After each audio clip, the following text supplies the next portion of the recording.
Nós temos por objetivo hoje discutir o uso de maneira ilícita e às vezes até criminosa de medicamentos na atividade física e no exercício.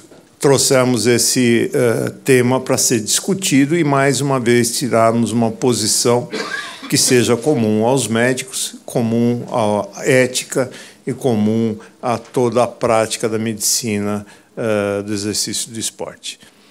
E a gente vê o contraste entre os médicos que, ora, se formam em relação aos médicos que se formavam na beira do leito, na prática clínica e na responsabilidade que eles têm com os seus pacientes.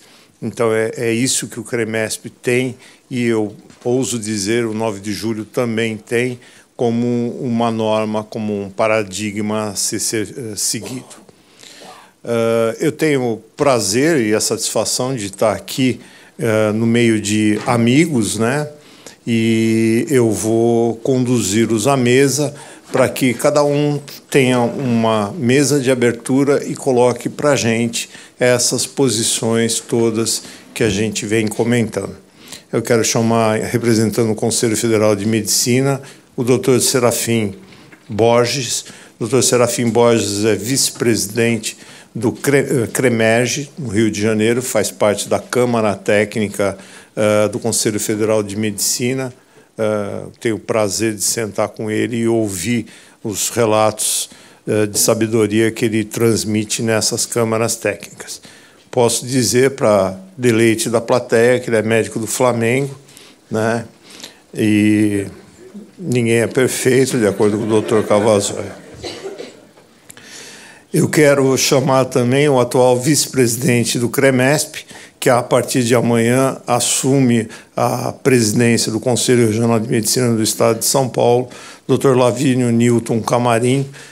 Muito obrigado pela oportunidade de ter esse fórum, pela oportunidade de estarmos aqui presentes. Ele é o responsável direto por essa parceria que, ora, a gente dá continuidade.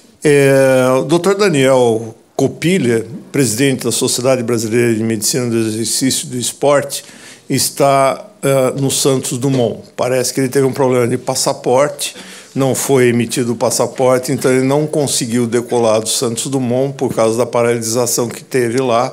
Os voos foram retidos, estão atrasados.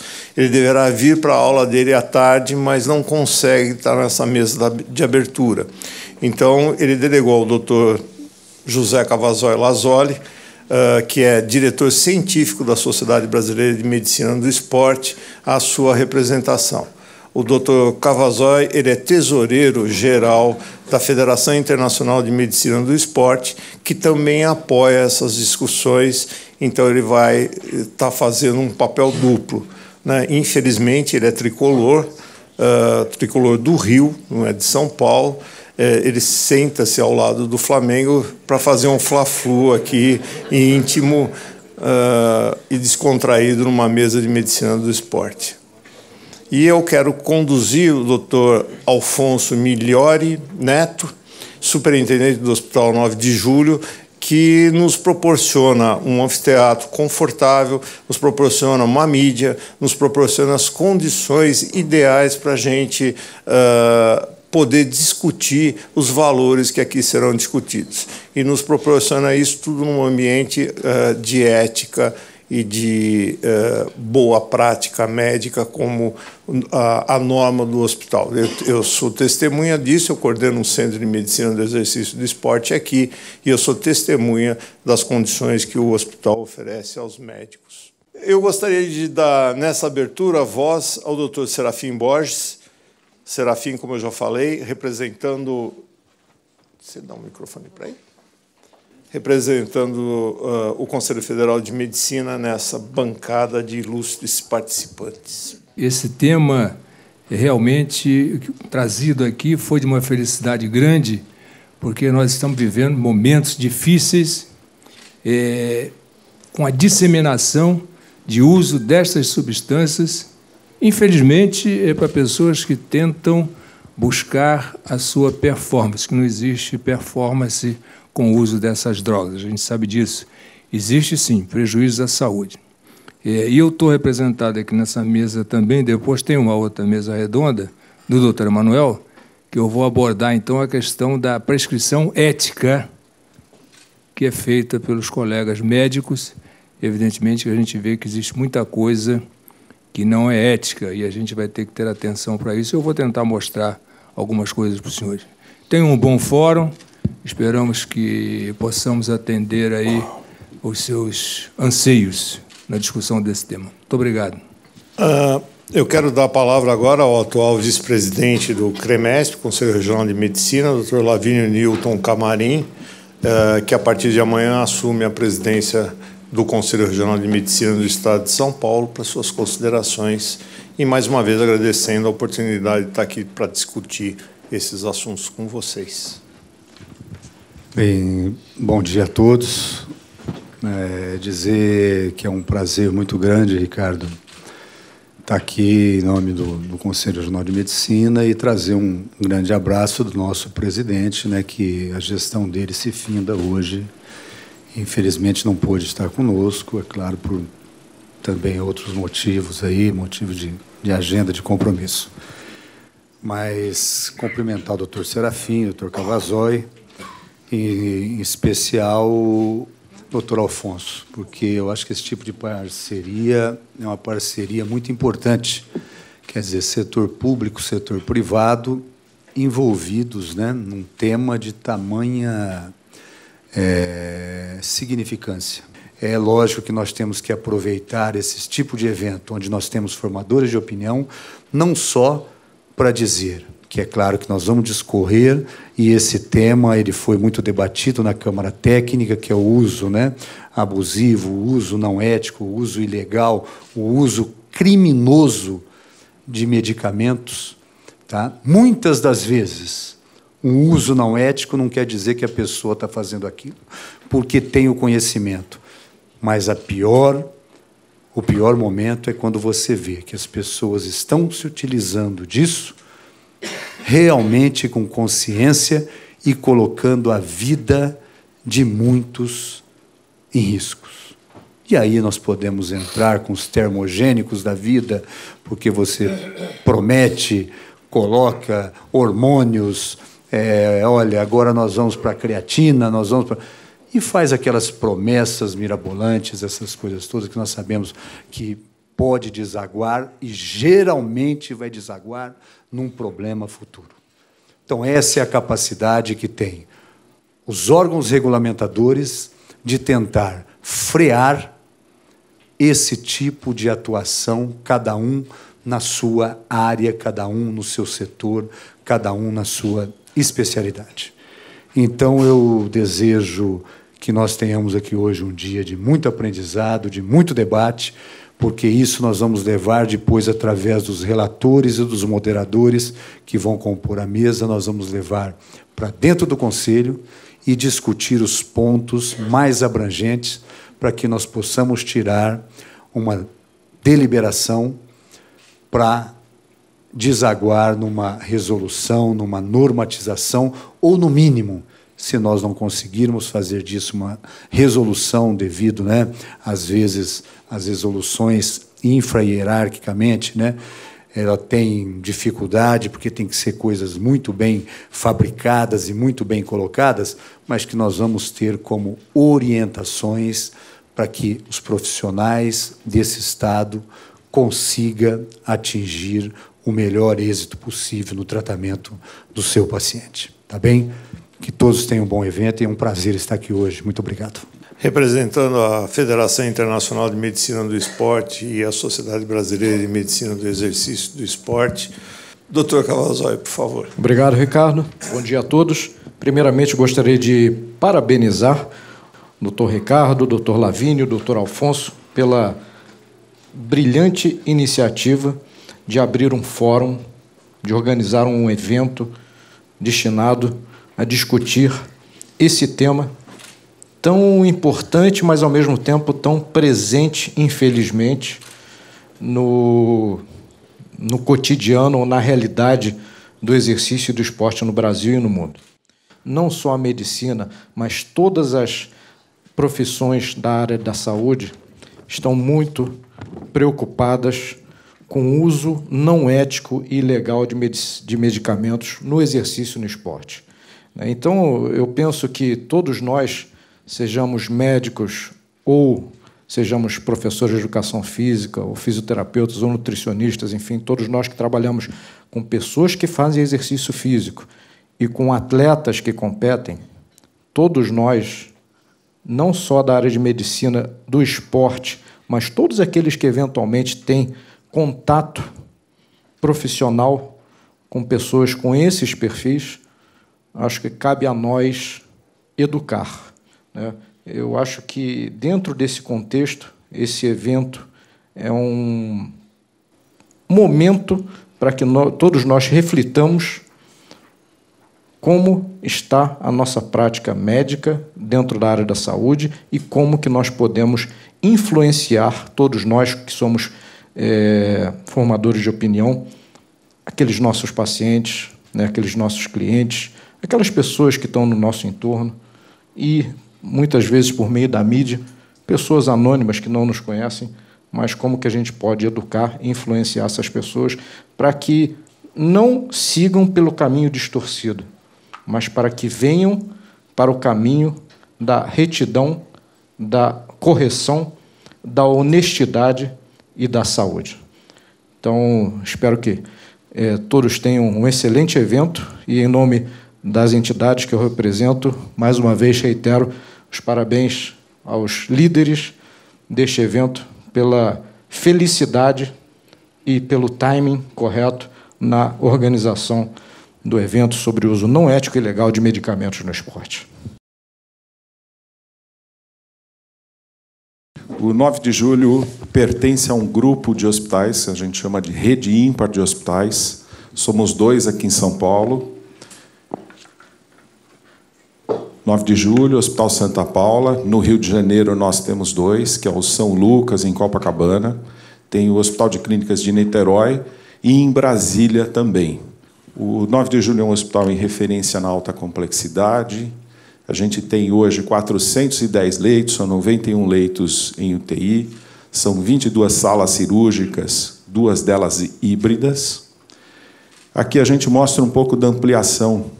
Vem a crise e a gente continua ampliando. Esse prédio que nós estamos aqui hoje, ele está inaugurado há 1 ano e meio só. Então, ele foi inaugurado no meio da crise. A gente está fazendo uma ampliação ao lado do pronto-socorro, que virão mais 60 leitos.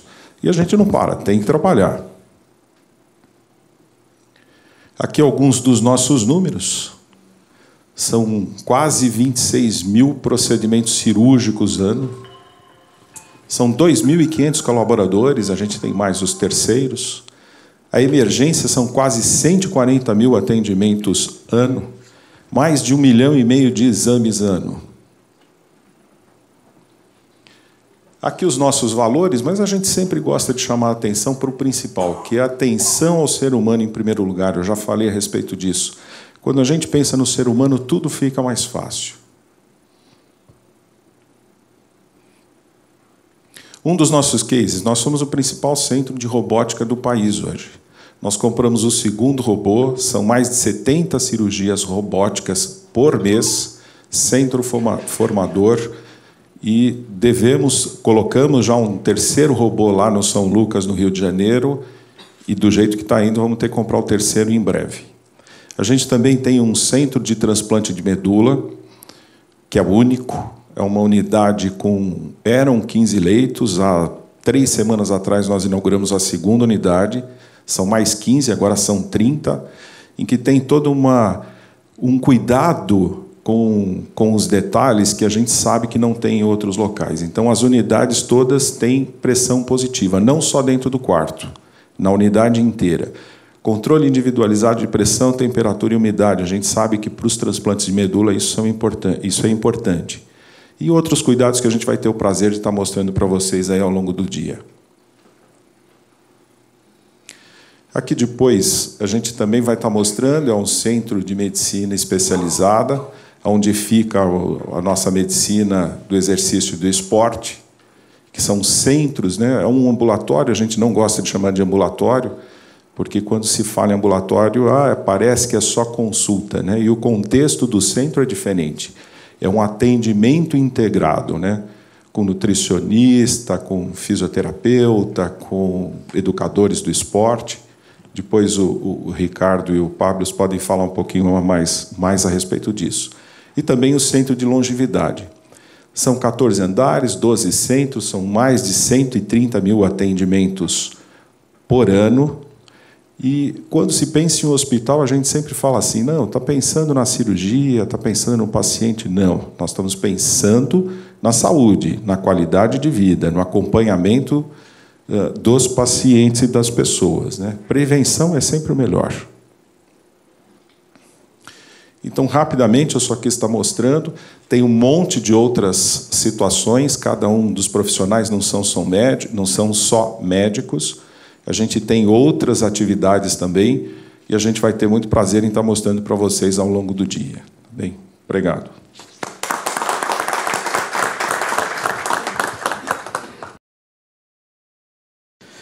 Bom, pessoal, bom dia a todos.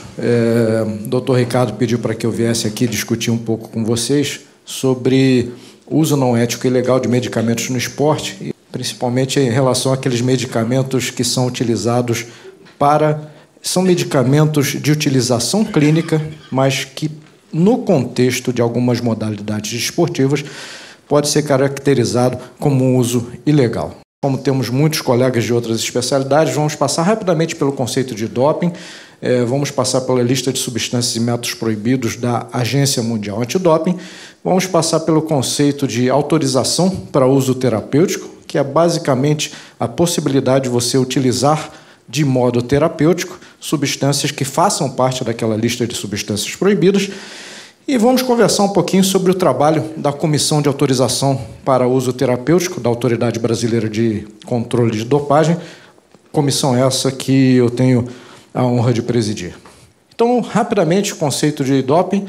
O conceito de doping ele se baseia num tripé muito bem estabelecido que tem como itens, primeiro, melhora artificial do rendimento desportivo, o que, na maioria das pessoas, é o item mais óbvio, risco para a saúde do atleta e ser contrário aos valores do esporte. Então, sempre que tivermos pelo menos duas dessas características, duas dessas três, presentes, a substância ou o método pode ser considerado para inclusão na lista de substâncias e métodos proibidos da Agência Mundial Antidoping.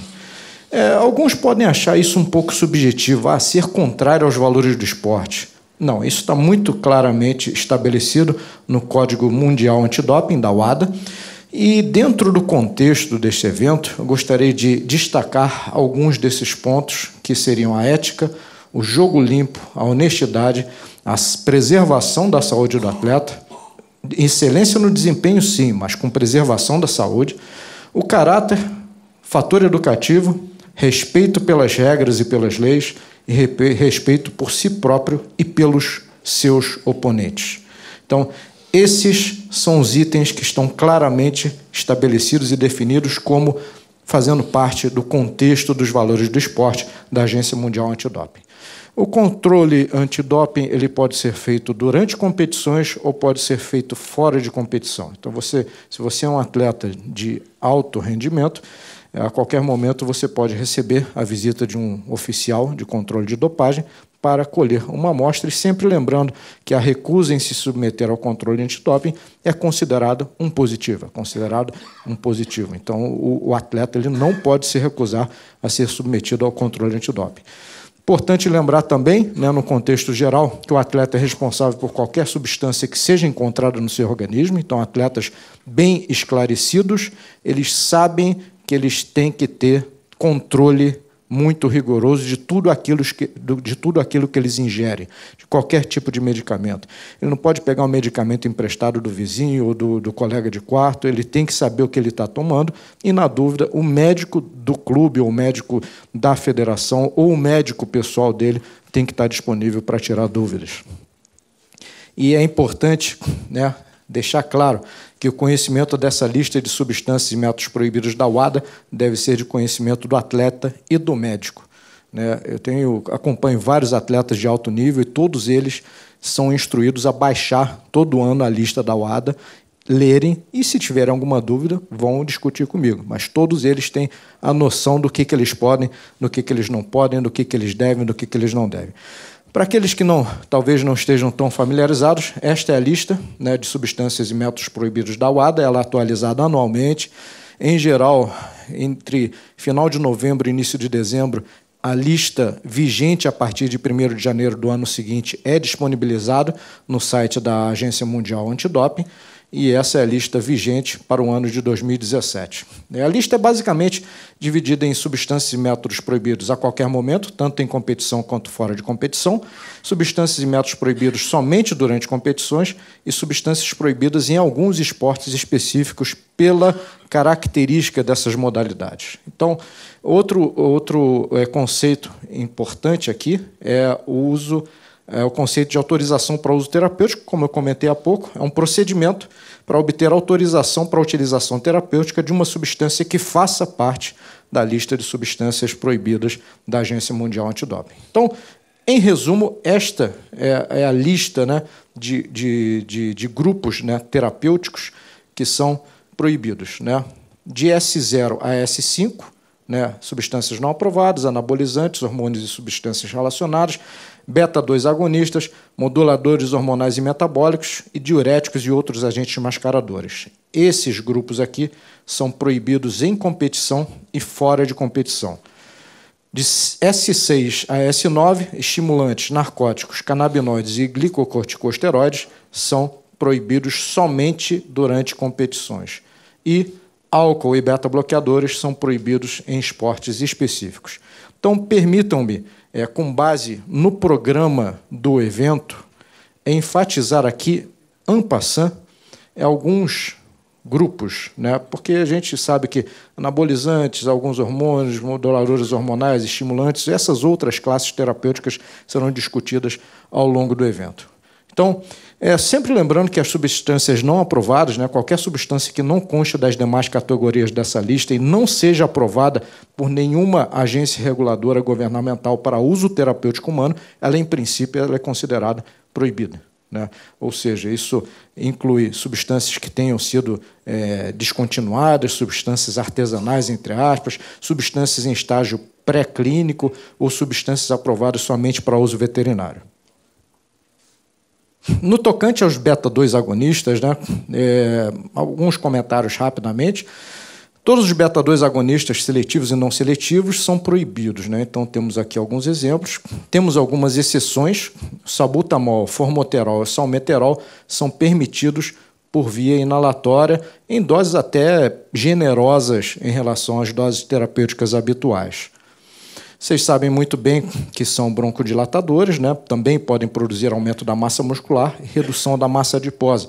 E os riscos, principalmente para o pessoal da cardio, né? A gente vê isso bastante, né? É o efeito arritmogênico dessas drogas, né? Principalmente em doses um pouco mais altas, e em alguns perfis de indivíduos, né, suscetíveis, elas podem levar a arritmias ventriculares e, eventualmente, morte súbita cardíaca. Então, a autorização para uso terapêutico para portadores de asma e broncoconstricção induzida pelo exercício, ela tem que ser muito bem amarrada, né? Para essas substâncias, por via inalatória, dentro das doses terapêuticas, não há necessidade de autorização para uso terapêutico, porque isso daqui é permitido, né? Qualquer outra via de administração que não seja inalatória ou outras drogas que não sejam essas vão necessitar de uma AUT. E dentro de uma AUT, né, não basta mandar a receita médica e dizer meu atleta precisa tomar isso. Isso tem que ser muito bem documentado.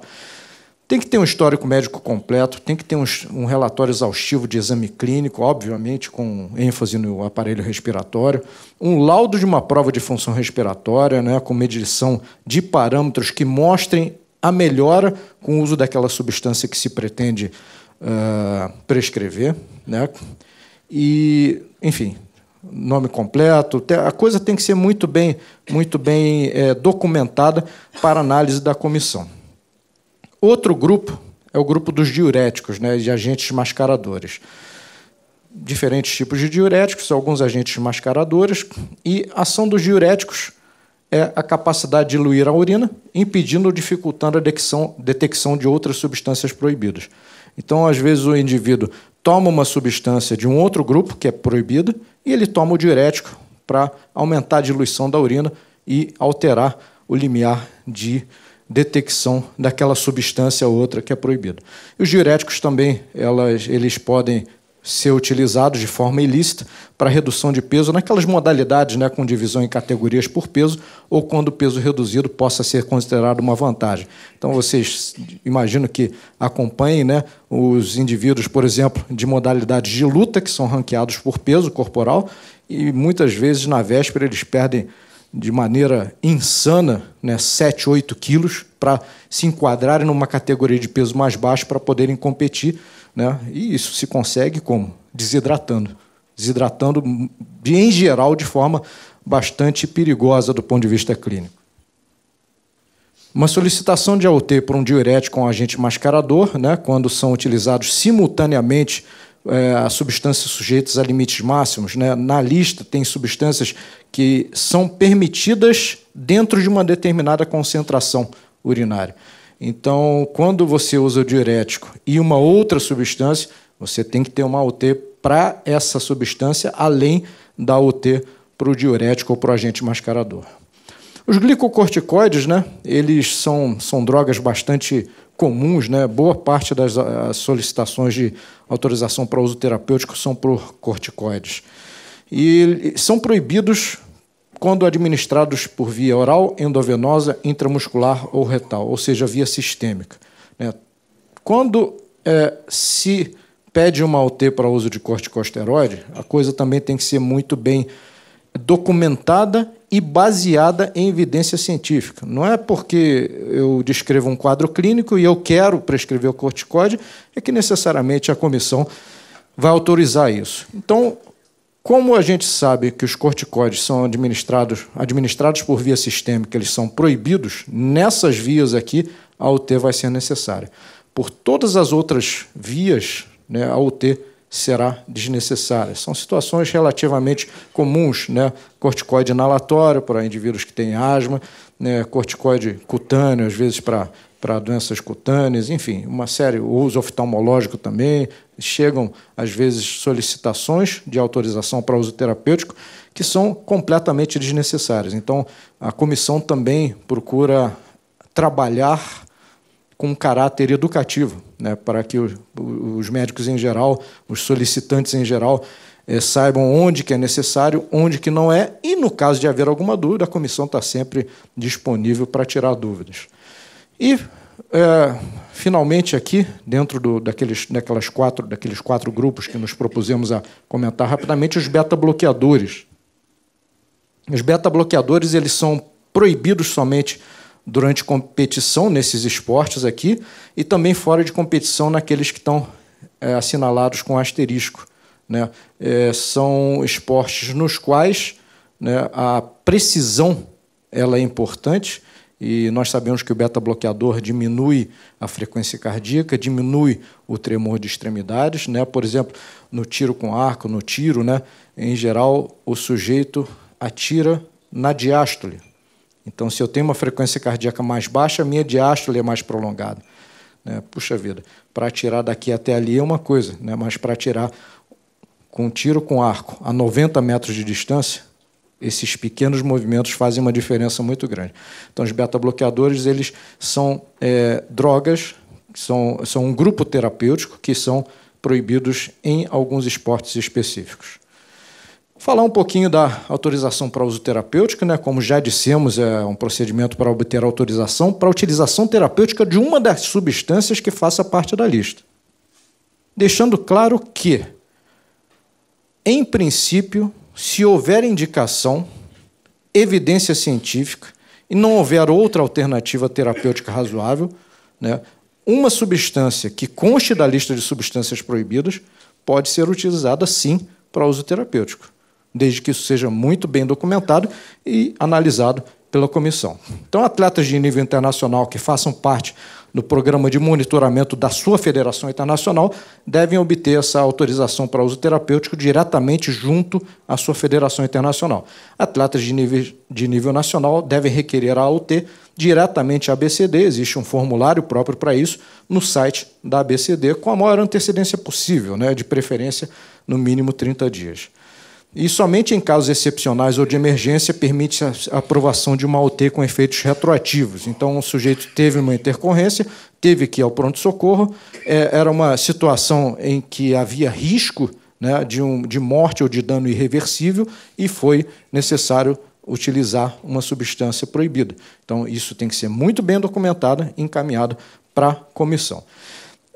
Os critérios para a concessão de uma AUT são muito claros, eles são 4 critérios. Primeiro, o estado de saúde do atleta sofreria uma piora importante se aquela substância ou método proibido deixasse de ser utilizado durante o tratamento de uma condição clínica ou aguda, de uma condição clínica aguda ou crônica. Segundo critério é que o uso terapêutico da substância ou método não produzirá qualquer melhora adicional de desempenho, além da que seria esperada pelo retorno do atleta ao seu estado normal de saúde. Terceiro critério é que não haja nenhuma outra alternativa terapêutica razoável para a substância ou método proibido. E um ponto que assim, tem acontecido de vez em quando é o atleta que é hipertenso. Já chegaram 2 casos de automobilismo. Atleta hipertenso com prescrição de beta-bloqueador. Caramba, tem outras alternativas, né? Não precisa ser cardiologista para saber que tem outras classes terapêuticas que são melhores do que beta-bloqueador para tratamento de hipertensão. Me chegou outro dia também um atleta do levantamento de peso, solicitação para uso de diurético tiazídico. Caramba, tem coisa melhor. Então, vamos documentar melhor esses pedidos, né, e vamos tentar distinguir melhor o que é realmente a intenção do uso terapêutico ou não. E o quarto é que a necessidade do uso da substância ou método proibido não seja uma consequência, total ou parcialmente, do uso anterior sem uma AUT de uma substância ou método que fosse proibido à época do uso. Um exemplo clássico é antes, né, uso prévio de esteroide anabolizante, né, e solicitação de AUT para medicação antiestrogênica para redução de ginecomastia por consequência do uso prévio de esteroide anabolizante. Então, esse é um outro critério muito claro para a concessão de uma AUT. E o atleta tem que informar, né, se foram feitos... A solicitação é bastante extensa, né? Se há pedidos anteriores de AUT, as entidades às quais as solicitações anteriores foram realizadas, tem que haver um extenso histórico médico, resultado de todos os exames que sejam relevantes para a solicitação. A comissão ela pode solicitar maiores esclarecimentos de cada caso.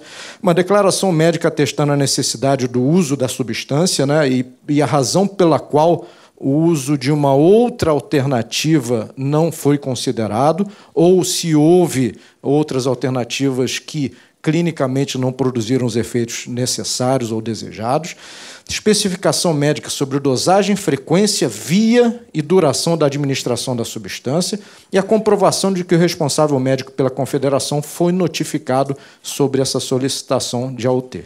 Então, aqui nós temos o formulário da ABCD, né, de autorização para uso terapêutico. Primeira página são informações sobre o atleta.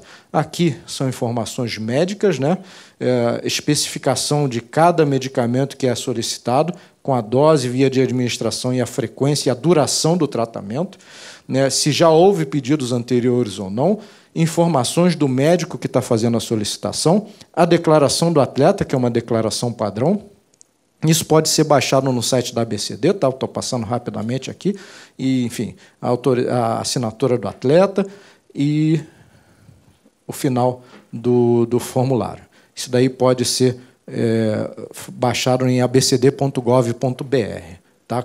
E me permita, o Ricardo, eu tinha pedido para, em alguns poucos minutos, divulgar o que a gente está fazendo à frente da comissão. Na Comissão para Autorização de Uso Terapêutico da Autoridade Brasileira de Controle de Dopagem, nós temos aqui o professor Alexandre Nunes, né, representante da ABCD aqui.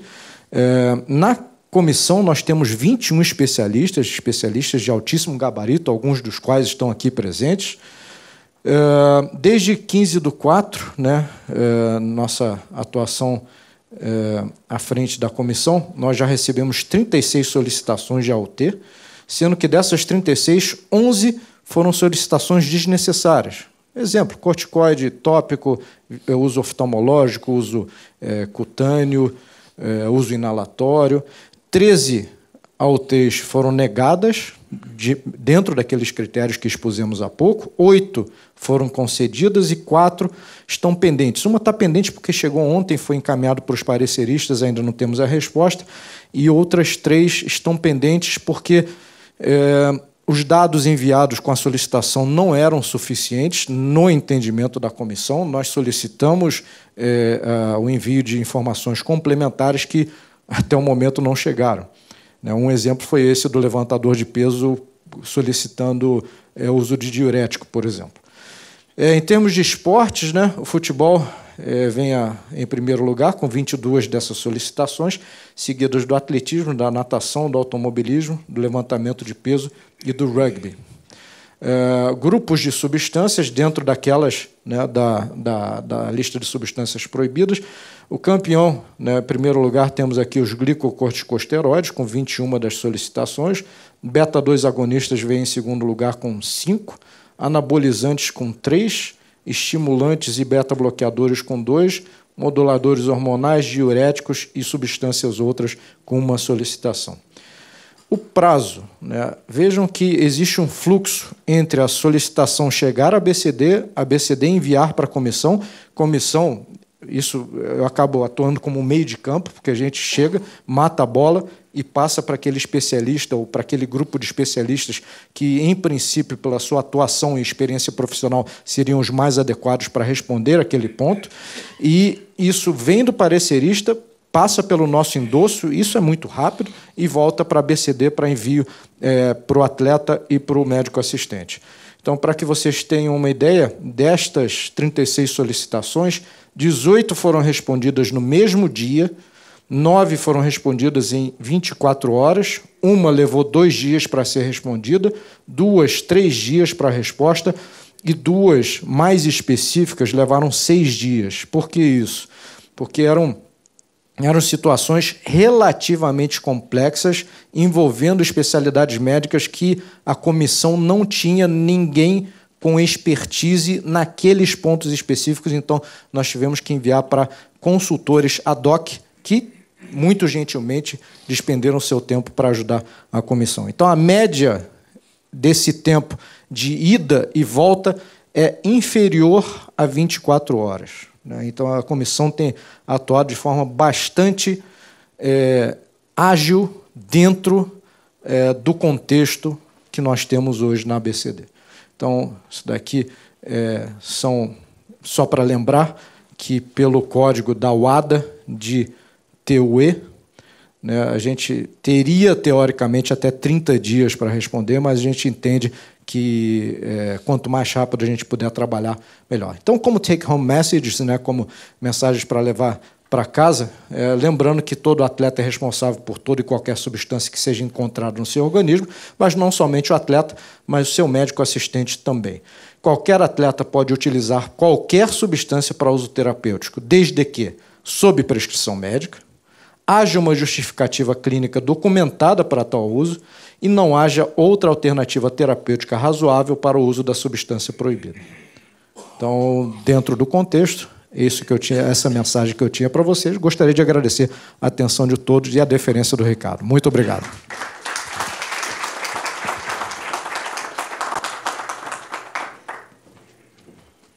E como a gente pode julgar se uma substância não está naquelas não citadas como e outras afins? Obrigado, Japi.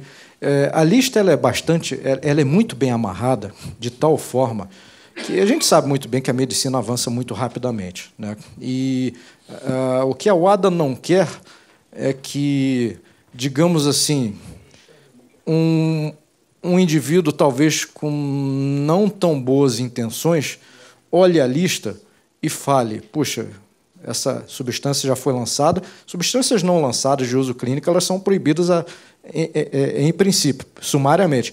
Mas, puxa, tem uma substância que foi lançada semana passada e ela não está na lista. Caramba, eu vou usar, não tá na lista, então não é proibido.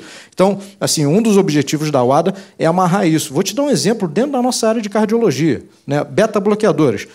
Tem um monte de beta-bloqueadores listados lá. Nebivolol não está.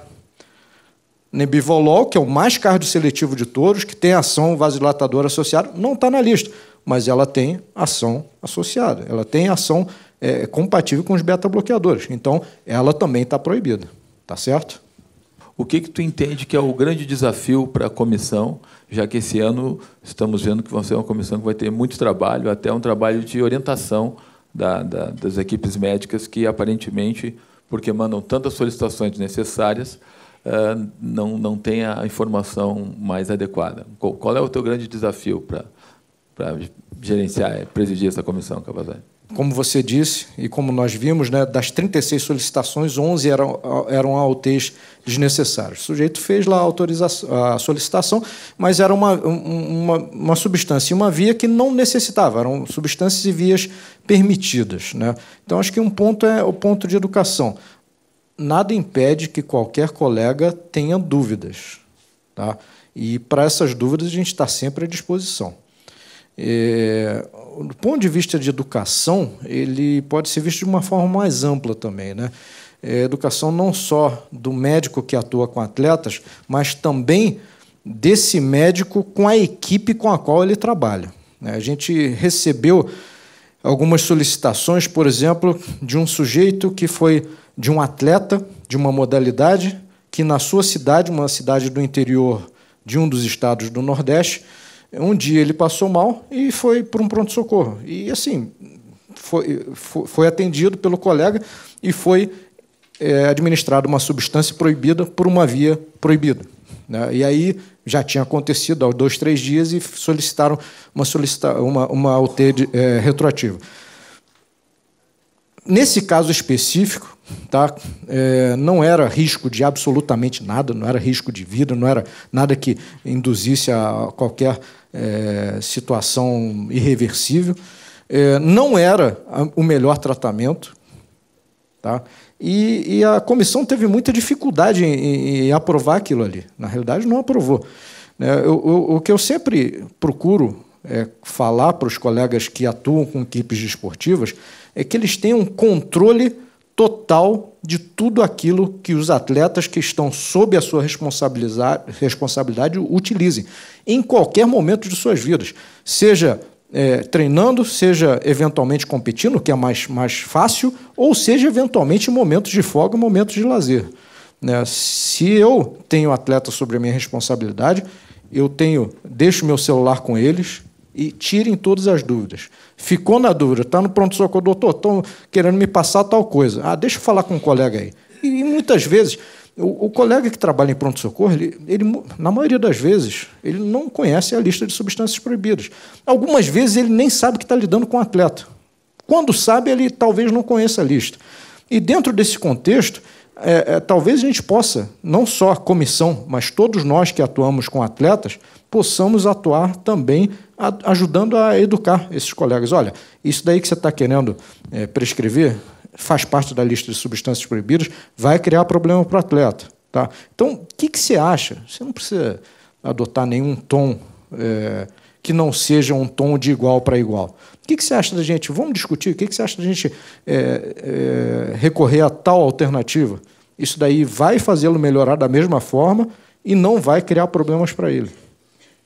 Acho que é por aí. Acho que esses desafios são desafios, principalmente, de aproximação de todos os colegas que trabalham com atletas. Essas solicitações que são negadas, vocês enviam alguma explicação para o médico, para quem enviou, como forma de educação, assim também? Sim. Todas as autorizações para uso terapêutico, sejam elas concedidas ou negadas, elas são colocadas dentro de um formulário que é próprio, um formulário da ABCD, formulário que vai assinado pelo médico parecerista, endossado pelo presidente da comissão, e a gente tem um campo onde é feita toda a fundamentação, né, com base em evidências científicas do porquê da concessão ou da negação da autorização para uso terapêutico. Isso é bilíngue, né? Isso é em português e em inglês, porque todas essas solicitações, seja qual for o resultado, né, concessão ou negação, elas têm que ser introduzidas num sistema internacional, né, que é o sistema ADAMS, ligado ao ADA. Então, tudo isso daí, todo esse formulário, ele é bilíngue. Eu queria saber qual o posicionamento do senhor, tanto por estar no âmbito nacional quanto no internacional, ter citado o uso de diuréticos e ter colocado especificamente essa relação de perda de peso para esportes que são categorizados com peso corporal. Qual o entendimento do senhor acerca desse método? Bom, só esclarecendo que a lista de substâncias e métodos proibidos da WADA, vigente de 1º de janeiro a 31 de dezembro de cada ano, ela geralmente é elaborada pelo board da WADA numa reunião que geralmente é realizada em torno no mês de outubro, para que essa lista seja atualizada ano a ano e ela possa ser preparada, revisada, para ser disponibilizada entre final de novembro e início de dezembro. Eu acabei não falando dos métodos proibidos, né, por uma questão que o evento era mais ligado a substâncias, mas o grande problema é você fazer o controle disso. Teoricamente, a ideia é bastante interessante, mas você não tem como, num contexto de controle antidoping, né, ficar fiscalizando que se o cara fez sauna na véspera da pesagem para a luta ou não. Isso daí, o controle antidoping tem que se basear em dados mais objetivos. Então, realmente, o uso de diuréticos é proibido. Existem algumas outras substâncias, digamos assim, fitoterápicas, ou não sei. Aí eu colocaria o fitoterápico bem como entre aspas, talvez aspas duplas ou triplas, que também podem produzir efeitos semelhantes, mas isso cabe ao board da WADA atualizar isso daí. E acho que toda sugestão nesse sentido tem que ser enviada para o board da WADA, que é a entidade internacional que vai orientar todo o controle antidoping em nível mundial. Eu vou tentar fazer uma panorâmica. O que está acontecendo é o seguinte, com essas drogas todas, principalmente no esporte, é que tem muita gente querendo mídia, querendo aparecer, e aí começa a falar um monte de besteira. O importante é que os senhores saibam que existem pessoas muito sérias trabalhando no controle da dopagem, não só a nível Brasil, como a nível internacional. Eu agora, se os senhores abriram o jornal O Globo de ontem, eu fui instado a me manifestar, porque um repórter me disse o seguinte, acho que é um médico inglês, que fez uma declaração que os 23 jogadores de futebol da seleção russa estavam dopados, tinham usado drogas proibidas, os 23. Os senhores sabem também que já foi citado aqui, eu sou médico do esporte, tenho 36 anos de clube de regatas do Flamengo, que é o maior do Brasil, os senhores sabem disso, não é mentira, né? São 45 milhões de torcedores, mas estou lá há 36 anos e não tivemos lá, nesses 36 anos, nenhum caso de doping, nem as drogas recreacionais, que são as mais comuns no futebol, quer dizer, maconha, cocaína, êxtase, essas coisas que vocês acompanham por aí. Não tivemos nenhum até agora. E tive a participação em 4 Copas do Mundo. Eu fui médico clínico de 4 Copas do Mundo, quer dizer, foi Coreia, Japão, Alemanha, África e Brasil. E o cara, então, disse que no Brasil a seleção russa estava toda ela dopada. Então, eu acho um absurdo, porque todas as seleções aqui no Brasil foram testadas 12 horas antes de começar a competição.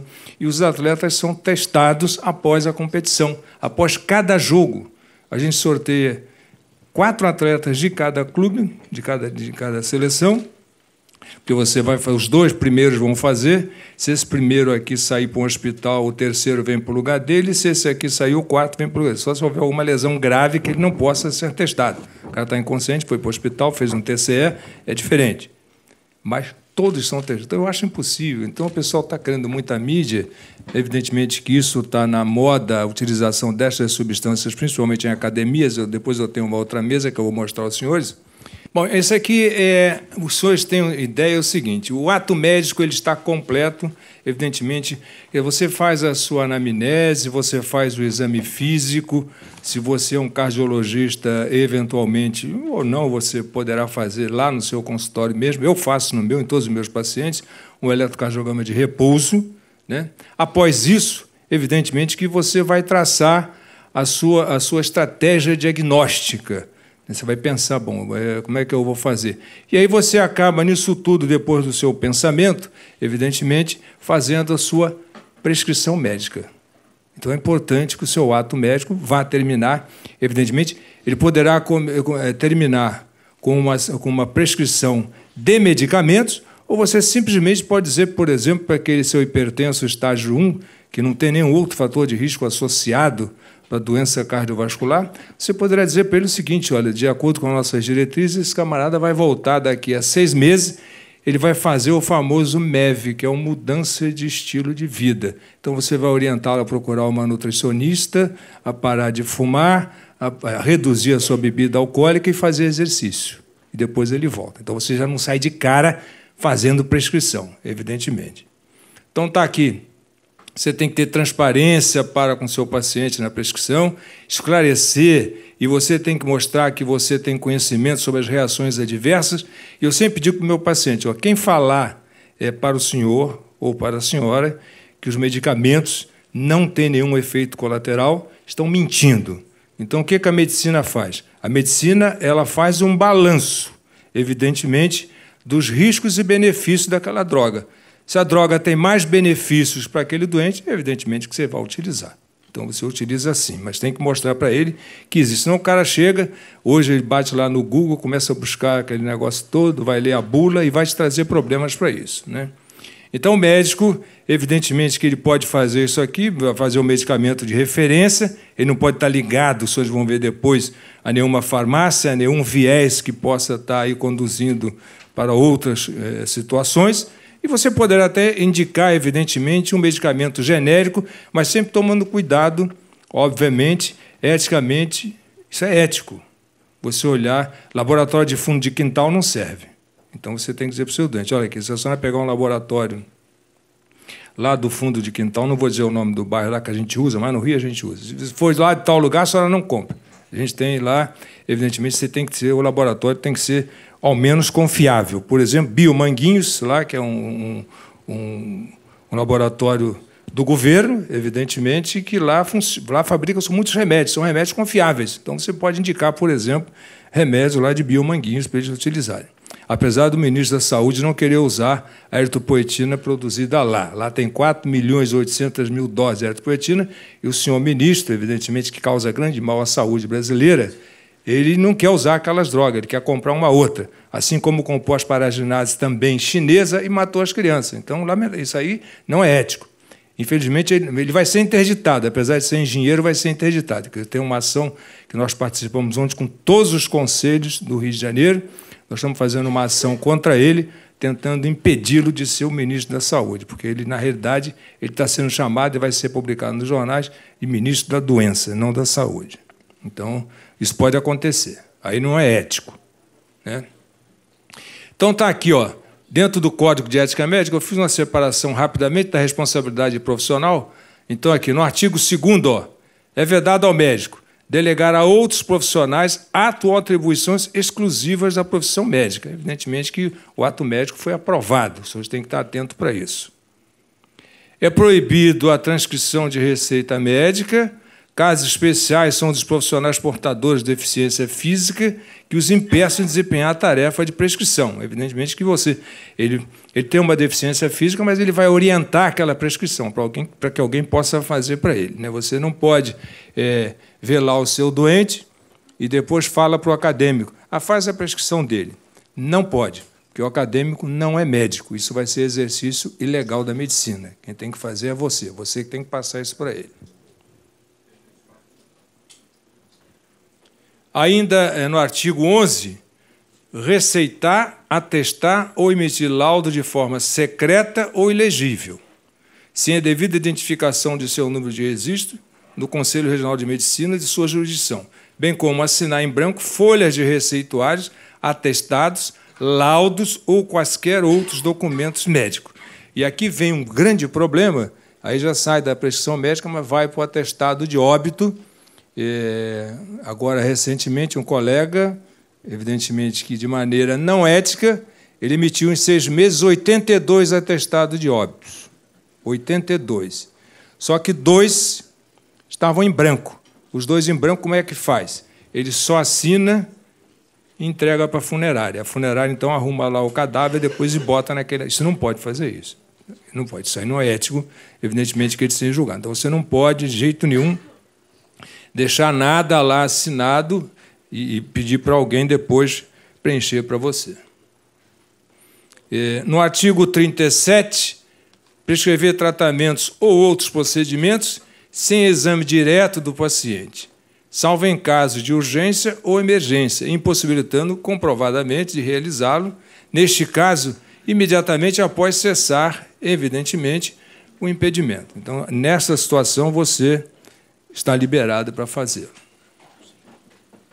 É vedado ainda ao médico, no artigo 37, o atendimento médico à distância, nos moldes da telemedicina ou de outro médico, que dá-se-á sob regulamentação do Conselho Federal de Medicina. Evidentemente, houve aí isso foi saindo tudo que é mídia, né? Aquela questão do WhatsApp. Hoje, as pessoas estão tratando alguns doentes pelo WhatsApp. Cuidado com isso. O WhatsApp ele pode ser virilizado, ele pode sair por aí, e você não deverá fazer isso. Não deve fazer isso, né? Assim como passar uma orientação por telefone, você pode passar, não tem problema nenhum. Eu sou doente, está lá, e diz, doutor, eu já acordei aqui, eu estou tonto, eu estou com... A minha pressão está 80/60. Evidentemente que você vai revisar lá as suas drogas que ele está usando, o que o senhor está usando, isso. Preferentemente, peça ao seu doente, quando for falar contigo no telefone, já para levar a receita, né? Porque senão ele chega, vou procurar a receita. Aí tu fica meia hora, não. Vai procurar a receita e depois o senhor vem falar com o senhor, me liga para falar, né? Aí você poderá, por telefone, não, então tá, o senhor está tomando aí a sua losartana, 100 miligramas, pode botar para 25. Então, isso é possível fazer, mas não pode fazer consulta por telefone e prescrever por telefone. Anota aí, que ele pode anotar errado e vai comprar na farmácia, aí você manda comprar pão, ele acaba comprando berinjela. Então, não é bem assim, né? Vai trocar as coisas. No artigo 52, isso é importante, de respeitar a prescrição ou tratamento de paciente determinado por outro médico, mesmo quando em função de chefia ou de auditoria. Isso aqui é que dá grande problema nos conselhos, né? São os auditores que chegam lá no seu hospital e... esse doente está fazendo o que aqui? Está aqui porque eu acho que ele tem que estar aqui. Mas ele já está passando o tempo. Tudo bem, então o colega é médico, ele vai assinar a alta do doente, ele tem que assinar, ele não pode desrespeitar, mas se ele quiser assinar aquela alta, ele assina. Se o cara morrer depois, morrer na esquina, a responsabilidade é dele, mas ele não pode desrespeitar esta prescrição e não pode também desrespeitar o seu acompanhamento, a sua determinação por quanto tempo ele vai ficar ali internado. Bom, salvo em situação de indiscutível benefício para o paciente, devendo comunicar imediatamente o fato ao médico responsável. Então, a gente tem um problema, a questão da saúde suplementar, a gente vai comentar depois esse caso. Eu deixei no Rio de Janeiro um jovem de 28 anos que fez um uso abusivo de termogênico misturado com vodka, né? Então, o que ele fez? Todo mundo já sabe o que ele fez. Ele fez uma fibrilação atrial, que já não era nem mais aguda, já estava crônica, porque ele já tinha 5 dias que ele estava sentindo. Ele foi para a boate com os amigos deles, é um participante de academia, e lá na boate fizeram essa mistura toda, e ele acabou, evidentemente, tendo uma fibrilação. Ficou quieto, ainda no 5º dia, que era um sábado, ele ainda jogou uma partida de futebol, e passou mal na partida de futebol, obviamente, né? Uma fibrilação atrial com uma resposta ventricular alta, ele não vai passar bem, vai passar mal. O indivíduo que tem fibrilação atrial crônica não está impedido de fazer exercício, ele vai fazer sempre exercício, mesmo com fibrilação atrial crônica. Evidentemente que você está num serviço de reabilitação cardíaca, acompanhando, etc, etc. Isso é possível, é diferente do caso dele, né? Então, eu deixei lá esse menino internado e falei com a colega. Reverteu, ele reverteu. E um grande problema também dos senhores, quer dizer, a incompetência, hoje ela é geral, e alguns medicamentos importantes chegam a faltar no mercado do Brasil inteiro. Por exemplo, faltou aquela crise da benzetacil, que faltou benzetacil, os cardiopatas reumáticos todos sofreram muito, e muitos até morreram, porque eles compensavam lá fazendo cardite e não tinha benzetacil, né? Isso foi um negócio grave. E agora faltou a amiodarona, não tem amiodarona no mercado. A gente sabe que para a fibrilação atrial, evidentemente que é uma droga ótima para você utilizar a amiodarona venosa, não tem, né? Você tem a própria fenona, que você utiliza hoje na fase aguda, evidentemente que naquela crônica você pode botar onde, mas não tinha amiodarona, está em falta no mercado. Isso é um outro problema. E eu falei para a colega, então pode dar alta para ele? Não, ele tem que passar pelo quarto. Aí está naquele capítulo ali anterior, que eu estou voltando a ele para falar aos senhores. Então, ele teria que ficar, porque pela burocracia do convênio, tem que passar pelo quarto. Ele não pode sair direto da unidade coronária para casa. Ele poderia ir embora direto, mas não, nesse caso não poderia. Então, é o capítulo anterior. Isso aqui é fundamental, ó, esse artigo 68. Esse é que é o grande problema dos processos éticos que acontecem nos conselhos. Exercer a profissão com interação ou dependência de farmácia, indústria farmacêutica, óptica ou qualquer organização destinada à fabricação, manipulação, promoção ou comercialização de produtos de prescrição médica, qualquer que seja a natureza. Aí vem a questão das farmácias de manipulação, né? Alguns colegas, infelizmente, mandam fazer só naquela farmácia. É muito estranho isso. Só pode fazer naquela farmácia. E aí vem o problema, que às vezes cola, não pode fazer isso.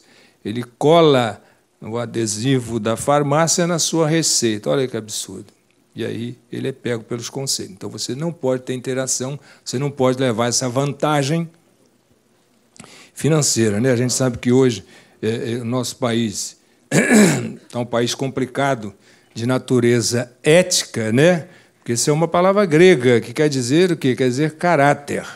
Ética quer dizer caráter, vem do grego ethos, e está faltando caráter, muito, no nosso país hoje, os senhores sabem disso. Esse 80 é fundamental, você não pode expedir documento médico sem ter praticado o ato profissional que o justifique, que seja tendencioso e o que não corresponda à verdade. Aqui vem o problema, mais uma vez, do atestado de óbito. Você não pode emitir um atestado de óbito sem constatar o óbito, presencialmente. É proibido. Você não pode dar um atestado, por exemplo, liberando o indivíduo para a prática de atividade física, quer seja de baixa, média ou alta intensidade, sem você examinar. Você tem que examinar. Então, não pode a sua mãe, as mães são muito generosas. Ah, minha filha, veja aqui um atestado para minha amiga, que eu quero ir para a academia com ela. Não, mãe, não posso fazer isso. A senhora vai ter que mandar a sua colega, a sua amiga, no meu consultório, para eu examinar. Aí sim, depois que você examinou, evidentemente, você é obrigado a emitir esse atestado. Você é obrigado a emitir.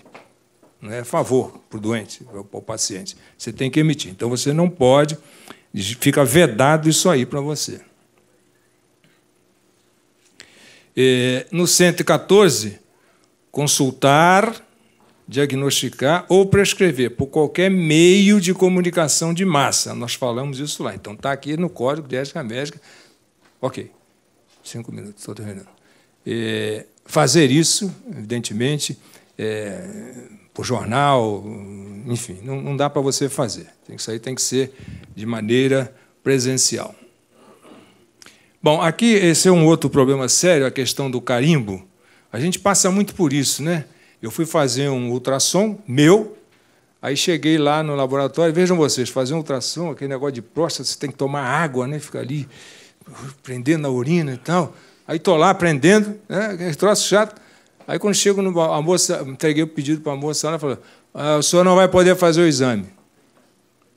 Eu falei, por quê? Eu não vou fazer o exame? Eu não estou aguentando mais. Porque seu médico não botou o carimbo. Eu falei, minha filha, presta atenção. O carimbo não é obrigado a ser colocado. Você tem que ter a identificação dele. Você tem que ter o CRM dele. Está tudo aí. Está a identificação, está o nome dele, está o CRM dele. Então, eu quero dizer à senhora o seguinte, eu vou fazer o exame. Evidentemente que acabei fazendo o exame, né? Mas é uma estupidez isso, a questão da cobrança do carimbo, mas acontece isso. Mas você não é obrigado, evidentemente, a colocar esse carimbo. Então, está aqui, tem uma lei federal, a 5991 de 73, na sua linha C, que determina que somente será enviada a receita que contiver a data, assinatura do profissional, endereço do consultório ou da residência, o número de inscrição, isso tudo tem que estar lá no seu receituário, né? Tem que estar o endereço direitinho e tal, mas não tem nada de obrigatoriedade de carimbo. Está aqui, ó.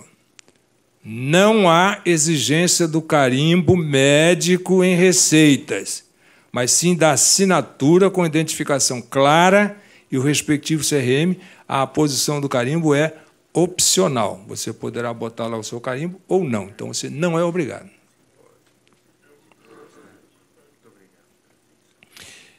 Ainda aqui tem uma lei estadual lá do Rio de Janeiro, de 98, no seu artigo 1º, que diz o seguinte, olha, os profissionais da área de saúde, médicos, enfermeiros, nutricionistas, psicólogos, odontólogos, vinculados aos órgãos e entidades integrantes da administração estadual, direta e indireta, e de fundações supervisionadas, usarão obrigatoriamente letra de forma nos seguintes documentos, receitas e atestados. Então, a letra tem que ser legível. Isso tem já, isso é antigo.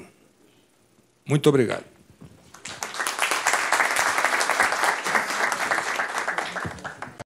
Falar de publicidade não é fácil, porque parece sempre um puxão de orelha. E não é essa a minha intenção aqui. Tá? A intenção é trazer para vocês as normatizações no âmbito da medicina. Isso é no âmbito da medicina. É claro que outros profissionais que estão aqui vão verificar, né, como é que nós agimos. E eu estou, como o Mauro disse, né, o Riad está aqui também, eu estou à frente da Comissão de Divulgação de Assuntos Médicos desde 2005. Então, 12 anos.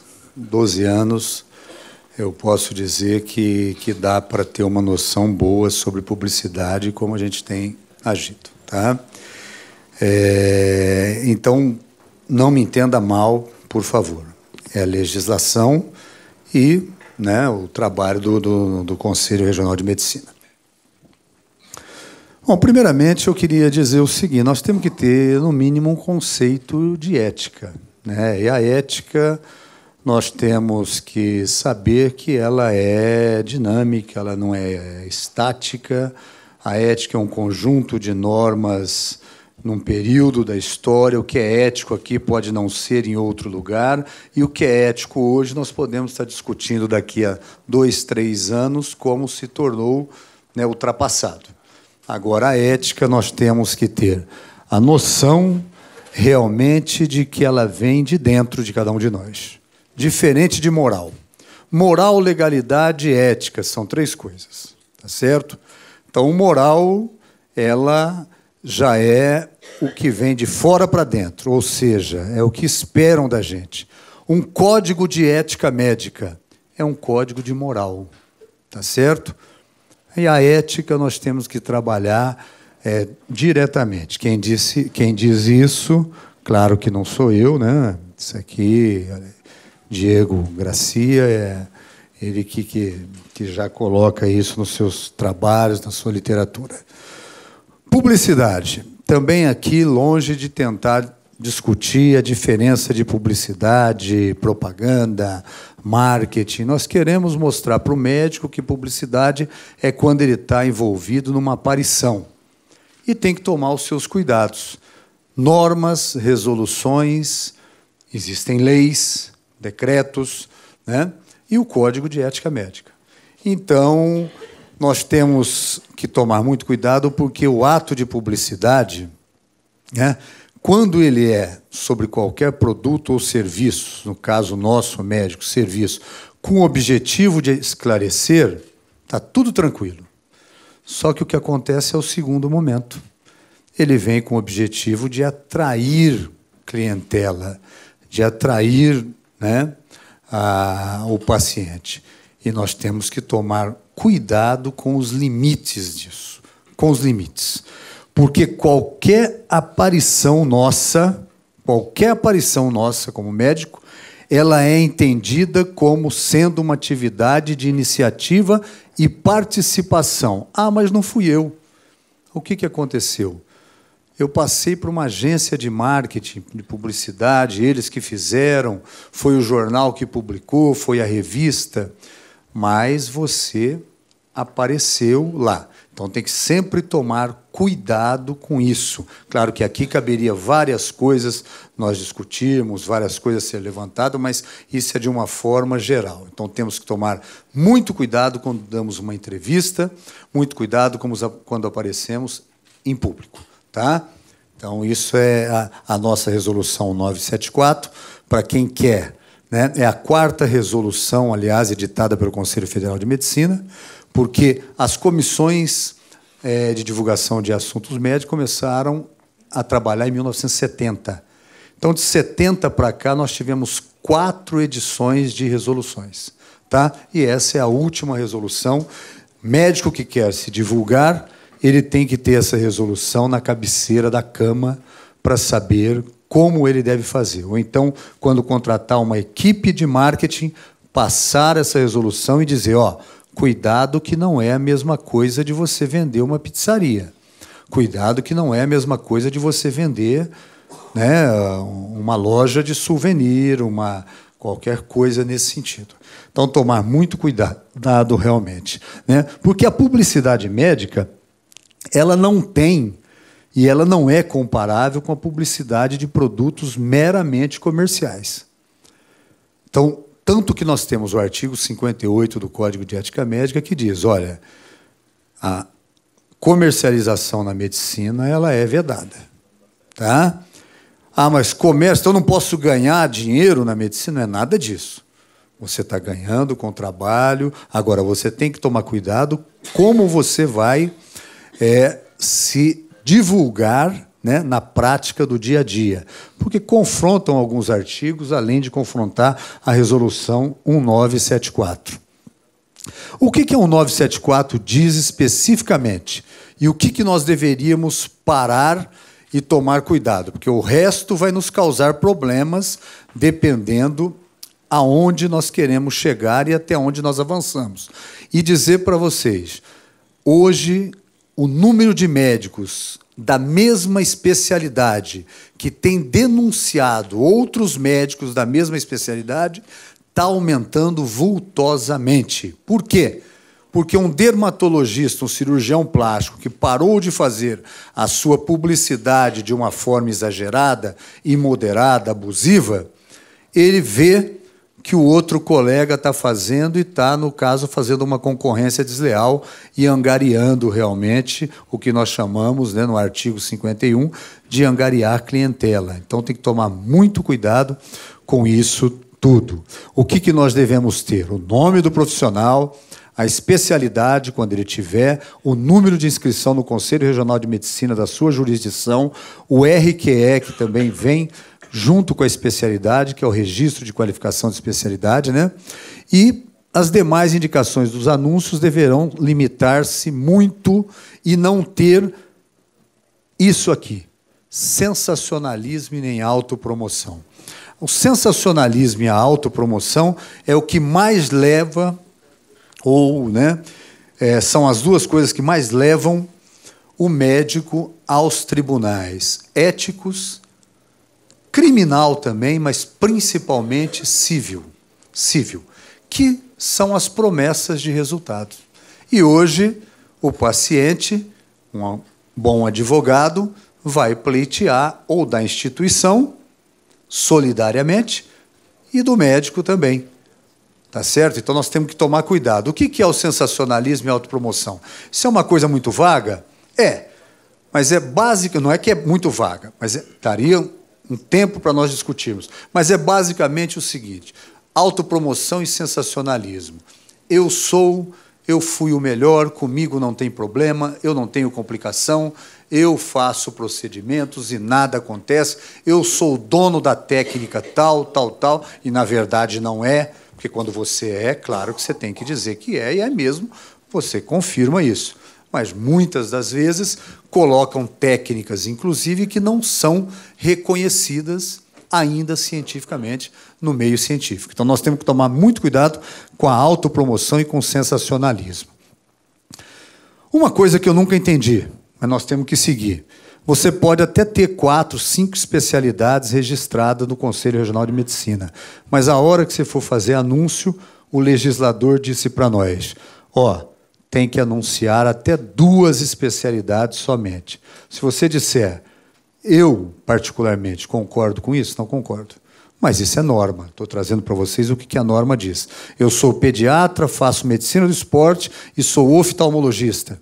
Eu tenho que anunciar 2 especialidades somente. Títulos científicos que você possa comprovar e dados sobre a localização da sua clínica, endereço, e-mail, tudo isso. O restante passa a ser sensacionalista e autopromoção, numa grande parte pode ser interpretada dessa maneira, tá certo? Então, eu estou colocando aqui, é claro que não é só na medicina do esporte, porque quando pediram para eu falar sobre publicidade médica, publicidade, eu estou estendendo, que é claro que vale para a medicina do esporte, tudo isso, né?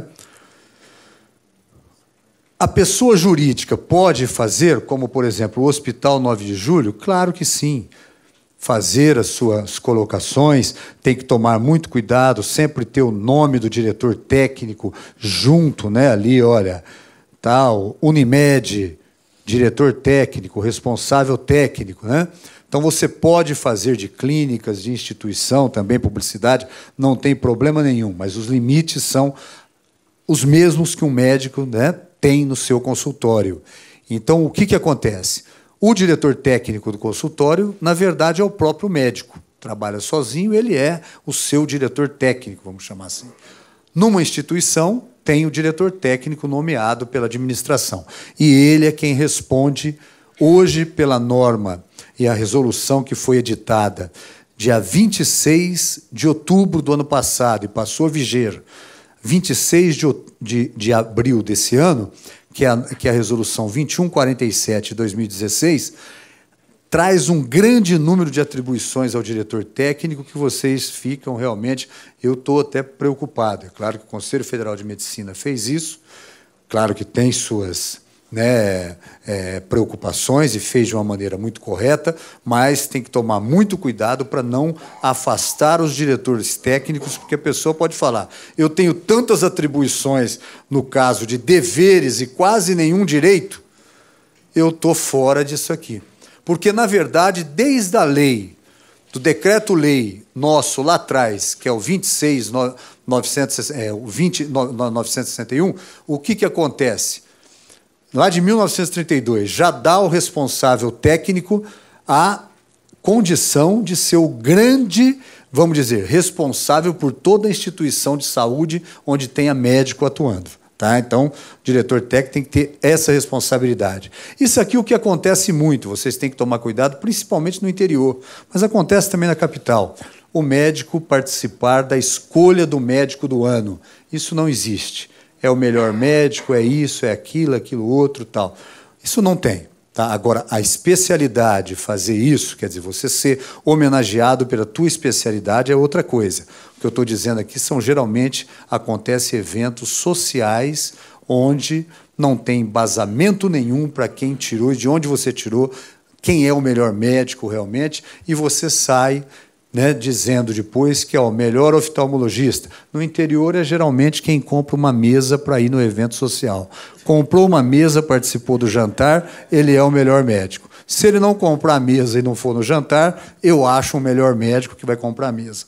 Tá certo? Então, isso é uma coisa que nós temos que tomar muito cuidado. E o Conselho tem que orientar, gente. O Conselho tem que regulamentar, tem que fiscalizar. Então, é o lado, tem o bônus e o ônus. Isso aqui é um lado de ônus, eu não tenho dúvida. Se chegar, você imagina eu que moro na cidade do interior. Eu tive problema com todos os colunistas sociais da cidade. Hoje eles passaram a entender um pouco. Todos os colunistas sociais me adoravam. Sabe, porque eu sempre muito simpático com eles, tal. A hora que eu proibi isso aqui, porque todos tinham a semana que eles faziam o dia de homenagem do médico. E, para isso, eles angariavam fundo, é claro, vendiam um evento social muito grande, essa coisa toda. Então, quando nós chegamos e falamos, não pode fazer isso. Então, aí foi um problema seríssimo, né? Pô, ainda bem que o Riad, que trabalha comigo, é grande e tal, ele me protegeu muitas vezes, né, Riad? Mas é um negócio, não comprar e tal, coisa... Então, isso aí aconteceu também, mas é claro que hoje a gente tem dialogado muito e dizendo, nós não queremos acabar com as festas sociais de maneira alguma. Se você quiser homenagear um médico, homenageia ele por outra coisa, por um casal simpático, porque realmente por serviços prestados à comunidade e que realmente tenha prestado. Agora, quando você fala o melhor gastroenterologista, qual que é o parâmetro que você tirou para isso? Nenhum. O melhor cirurgião de cabeça e pescoço? Nenhum. Então, nós temos que tomar muito cuidado com isso, porque não tem parâmetro nenhum científico. Tá? A regulamentação na internet ela é importante, já foi começada aqui a colocar pelo Dr. Serafim, e eu tive o prazer de participar dessa resolução, porque hoje eu sou um dos 5 membros da CODAME, do Conselho Federal de Medicina, que é a comissão, de divulgação.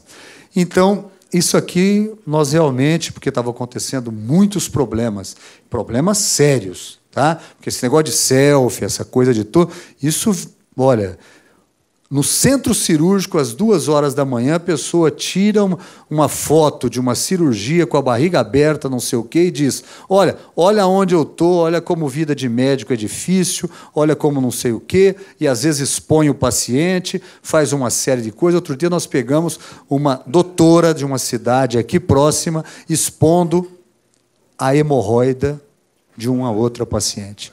Tá certo? Expondo a hemorroida. Tá? Que estava na mesa, já deitada em posição, para operar, e ela tirou a foto e mandou isso às 2h da manhã, fazendo esse tipo de coisa.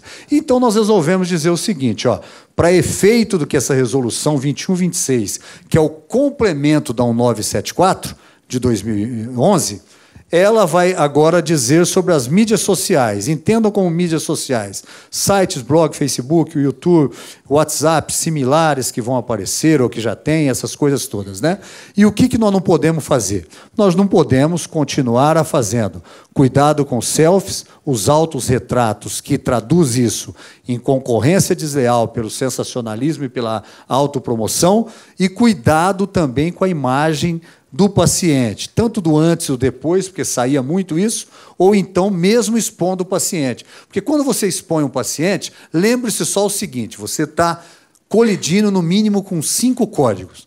Código do Processo Civil, Código do Processo Penal, Código Penal e o Código de Ética Médica. Você pode estar problemático nesses 5 códigos, ou seja, desde a legalidade, que é o crime, desde a civil, que é a indenizatória, e a parte administrativa e ética, que é a parte que você pode ter uma punição dentro do Conselho, dependendo das suas reincidências, ser até cassado. E nós temos cassações de médicos por diversas reincidências e por não acreditar que poderia chegar nisso, tá bom? Então, nós temos algumas cassações, claro que eu não era o fulcro da aula, eu não trouxe aqui estatística para isso, mas dizer para vocês. Então, nós temos que tomar muito cuidado com isso, tá? Queria só complementar uma coisa. Você pode falar sobre consulta, sobre WhatsApp, telefone, que é o artigo 37, do Código de Ética Médica. Tome muito cuidado. Tome muito cuidado para se proteger, inclusive, porque a consulta, você tem que... Se a pessoa entender que aquilo é uma consulta, hoje com o WhatsApp, inclusive, está documentado. E se o paciente morrer, depois a família vai dizer que você fez isso realmente. Então, antigamente, por telefone, não estava nem documentado. Você prescrevia alguma coisa, tal, mas não estava nem documentado. Hoje, no WhatsApp, está escrito. Então, qual que é a melhor coisa se você não conheceu o paciente? É claro que se você conheceu o paciente, esteve de manhã no seu consultório, com uma febre, você passou um medicamento, à tarde ele te ligou, tal, você dá uma orientação, fala, olha, isso não é consulta, é orientação. Fala, olha, mantém até amanhã esse antibiótico, ou mantém tal, mas amanhã, senão de manhã você vai no meu consultório. Ou então procure o pronto-socorro mais próximo. É essa a orientação que você tem que dar. Agora, você imagina você começar a vender consultas onde o pessoal já está extrapolando para isso, tá? Onde você nem conhece o paciente, você está vendendo consulta virtual, fazendo diagnóstico por imagem e fazendo tratamento pela imagem. Quer dizer, acabou a relação médico-paciente, que, ao meu ver, é o maior bipé que segura realmente a profissão num conceito bom, num conceito de respeitabilidade. Você vai perder esse vínculo. Não, mas modernizou tudo, doutor. Você está falando de coisa do cérebro. Não, eu estou falando de apalpar a barriga, realmente. Porque um apendicite, você não diagnostica um apendicite vendo. E muitas das vezes nem por tomografia. É palpando a barriga do paciente, você viu que tem um Bloomberg negativo, você passou a tarde, pum, opa, a dor piorou, está começando a ter, você passa de novo à noite, você fala, não, esse abdômen é agudo. Como é que você vai fazer isso por uma consulta virtual, gente? Então, isso é inadmissível. Isso é inadmissível. Você pode me dizer que a globalização, que tudo mudou, que tudo melhorou, olha, uma série de coisas, e eu sei que vieram para melhorar essas mídias, não tenho dúvida. Agora, tem seus limites. E o limite é o seguinte, não seja traído por fazer uma consulta virtual e achar que você vai ficar bem. Você vai ficar bem, sim. Até acontecer o primeiro problema. Aconteceu o primeiro problema, a primeira indenização que você vai pagar, não vai valer a pena o que você ganhou durante 2 a 3 anos fazendo isso. Tá? Intermediadoras, cuidado com isso. Né? Imagens de paciente, 24 vezes, sem juros, sem carência. Então, tome cuidado que nós não estamos falando de lojas pernambucanas, de Casa Bahia, não estamos falando nada disso. Olha aqui, uma pizza, aonde você tinha, na caixa da pizza, as rodelinhas, a bolachinha do chopp, e aonde você tem o nome do médico aqui. Eu podia ter posto aqui, porque isso é público. Tá? Ele não iria nem poder me processar, mesmo se fosse um de vocês, porque é público. Tá? Mas, olha, com preço, com uma série de coisas. Bacana esse marketing, mas não para médico. Não para médico. Tá? Olha esse. Olha esse. Numa coluna de prostituição. Dara, a gulosa por R$20.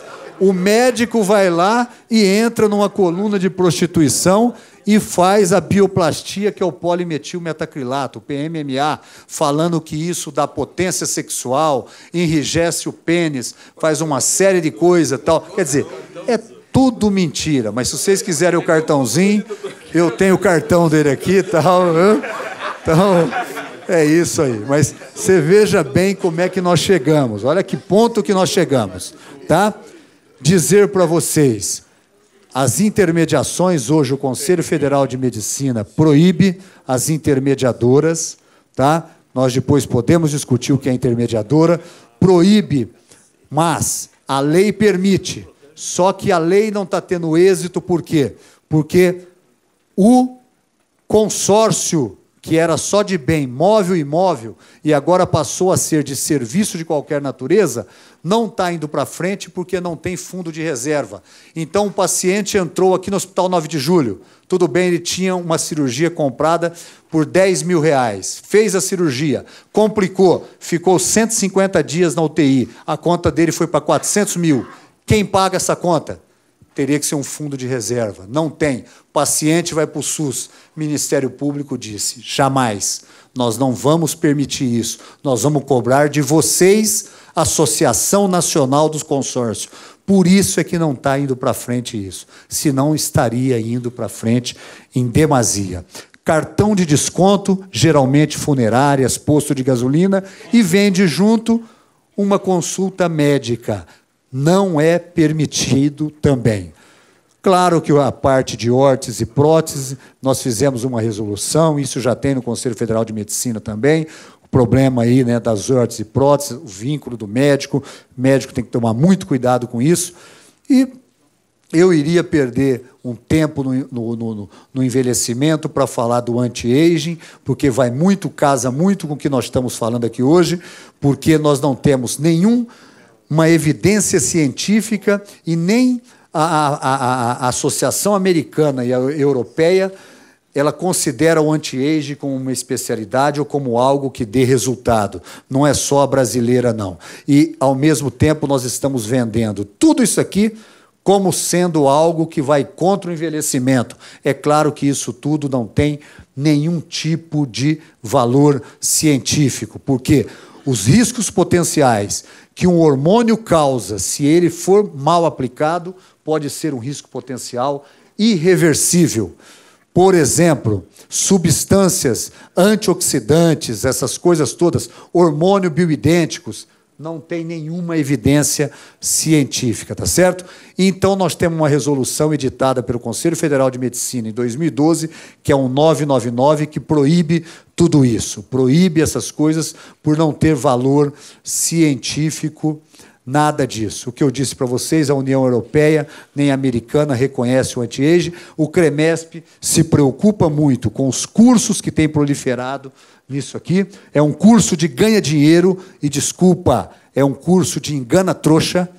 É um curso de engana trouxa e ganhar dinheiro para isso. Ganha dinheiro de quem? Ganha dinheiro do médico que faz e depois vamos ganhar dinheiro do paciente, porque isso não tem nada que...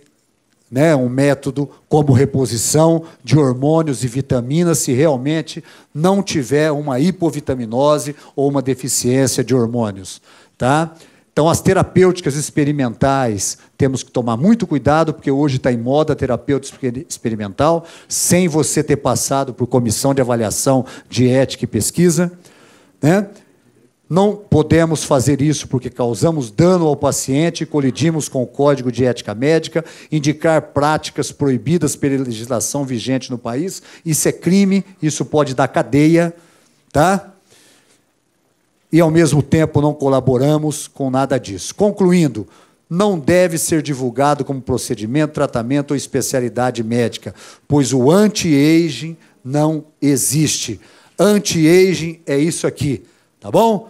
Atividade física regular, dietas, não fumar, dormir bem, evitar muita bebida alcoólica, não precisa evitar tanto, hein? Uma tacinha de vinho, às vezes, é bom, tal, né? Usar medicamentos que são preconizados para diabético, não ficar fazendo urinoterapia, vamos fazer agora um tratamento não sei do quê, tira o seu remedinho do diabetes e da hipertensão arterial. Quando você vê o cara teve um derrame, um AVC, ou então um infarto porque ele acreditou nessas coisas todas. Para reflexão, gente, diante de tudo isso, o anti-age não estaria sendo utilizado como nomenclatura para prometer resultado e angariar clientela e propiciar o comércio de substâncias dos quais interessam a diversos grupos e organizações?